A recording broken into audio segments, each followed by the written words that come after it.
Mr. Carter, whose legacy in the corporate world was as striking as his well-known silver hair, had an unusual routine that left many in his affluent neighborhood perplexed. Every day at the crack of dawn, long before city life yawned and stretched into wakefulness, Mr. Carter took to the deserted streets with a broom and a dustpan. His actions were a peculiar sight. Here was a man whose very signature could move mountains in the business realm, seen humbly sweeping the very streets he would later drive his luxury cars over. Why would someone of his stature do such a thing? The whispers and mocking chuckles would echo through the morning chill. For many, the sight of Mr. Carter rummaging through yesterday's remnants seemed beyond ridiculous. One brisk morning, a group of curious youngsters decided to muster the courage to ask him directly.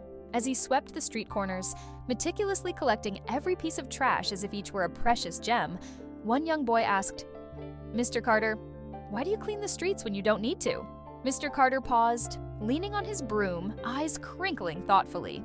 With a gentle smile, he replied, "You see, long before I had a shiny office and a shiny car, I was a simple street cleaner just like this. Cleaning these streets reminds me of where I started. Every piece of trash I pick up is a piece of my past, a reminder of my roots." He resumed his work with the grace and humility of a man who held every grain of success in his heart, but not on his shoulders.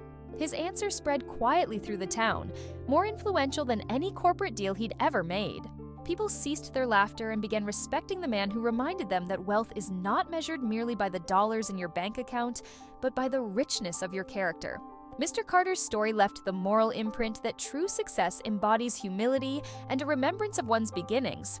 In time, others joined him, sweeping the streets as a tribute not just to the community, but to the silent wisdom Mr. Carter imparted each dawn.